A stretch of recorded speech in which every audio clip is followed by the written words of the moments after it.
হযরতের দ্বিতীয় সাহেবজাদা হাফেজ হাজী ওবায়দুল্লাহ রহমতুল্লাহ আলাইহি মজলিসে দাওয়াতুল হকের কাজ 1980 সনে নতুনভাবে শুরু করেছিলেন। ওই বছর হজের মৌসুমের আগে তিনি উমরার জন্য রওনা হন। তিনি ও তার ছোট ভাই, দুই ভাই একত্রে ঢাকা থেকে করাচি গেলেন। ছোট ভাই হাফেজ মাওলানা আতাউল্লাহ করাচি থেকে গেলেন। উনি করাচি থেকে রিয়াদে সৌদি প্লেনে রওনা হলেন। অদ্ভুত রহস্যময় ঘটনা, 1980 সনের আগস্ট মাস এই প্লেনটা রিয়াদ বিমানবন্দরে সবার সামনে 303 জন প্যাসেঞ্জার সহ পুড়ে মরল।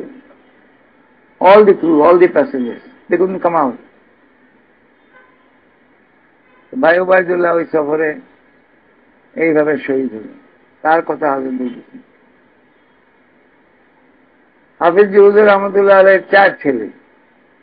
সবচেয়ে বড় জন এখন খেলাফত আন্দোলন প্রধান মাওলানা আহমদুল্লাহ আশরাফ। 2 নম্বর যার কথা গল্প করছি হাফেজ ওবায়দুল্লাহ, উনি ইলমে দ্বীনের পথে বেশি অগ্রসর হতে পারেন না। 3 নম্বর মাওলানা হামিদুল্লাহ, 4 নম্বর মাওলানা আতাউল্লাহ।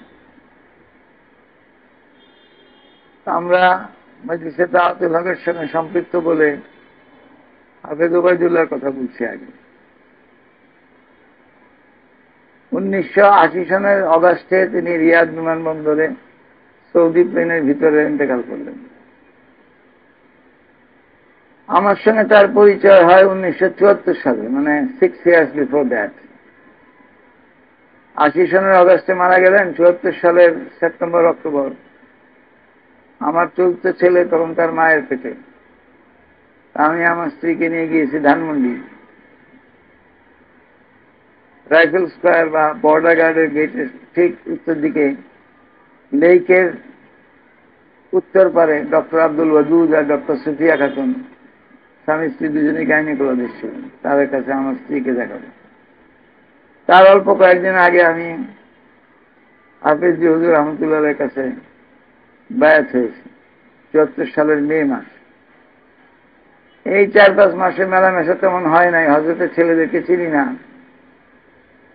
ওইখানে উনিও গেছেন ওনার বিবিকে নিয়ে, আমিও গেছি আমার বিবিকে নিয়ে। ওই পাশে বসে আছেন, চেহারায় অদ্ভুত মিল। অনেকক্ষণ বসে থেকে কাছে যেয়ে বললাম, আপনি কি হাফিজ হুজুরের?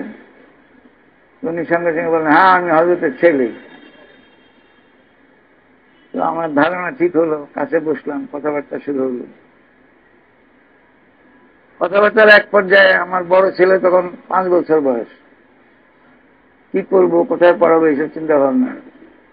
আমি কথা বললাম ছেলে মেয়েদেরকে, মেয়ে তো আমার ছিল না তখন, দিনই পোশাক পরিয়ে রাখতে চাই, কিন্তু পরিবেশের কারণে ভয় লাগে। তিনি আমাকে বললেন, আপনি কোথায় থাকেন? বললাম বুয়েট কোয়ার্টার্স, কেন্দ্রীয় শহীদ মিনারের পশ্চিম দিকে বুয়েটের মসজিদ আছে, মসজিদের সংলগ্ন করুন। আপনাদের মহল্লা হিন্দু নাই? উনি আমাকে বললেন আছে। কয়টা হিন্দু পরিবার আছে? একটা। আমারই শিক্ষক কামিনী মোহন শাহ ফিজিক্স পড়াতেন। ওরা হিন্দু হয়ে এতগুলো মুসলমানের মাঝখানে একটা পরিবার হিন্দুয়ানি চালচলন করে না? খুব করে। ওরা এতগুলো মুসলমানের মাঝে একটা হিন্দু পরিবার নিজেদের চালচলন নিয়ে থাকতে পারে, আপনি এতগুলো মুসলমানের মধ্যে আপনার বাচ্চাকে পড়াতে আপনার ভয় লাগে? আমাকে তো খরচা দিয়ে কথাটা বললেন। দ্বিতীয় কথা যেটা, সেটাই বলার উদ্দেশ্য আমার। কিছুক্ষণ পর আমি আবার বললাম, মনে চাই পরিবেশ ছেড়ে দিয়ে আলেমান আমাদের কাছে কোনো জায়গায় বাসা করে থাকি। এর জবাবে যে কথাটা বললেন মানুষকে, না না না ওই কাজ করবেন না, আমরা মৌলভী সাহেব, আমাদের বেশি কাছে থাকবেন না, বেশি কাছে আসবেন না, তাহলে আমাদের দোষগুলো আপনার নজরে বড় হয়ে দেখা দিবে, তখন আমাদের প্রতি বিরূপ হয়ে যাবেন, আলেমদের সম্বন্ধে ধারণা খারাপ হয়ে যাবে। আমাদের বেশি কাছে আইসেন না, দূরের থেকে ভালোবাসেন, এরকম মেলামেশা করেন।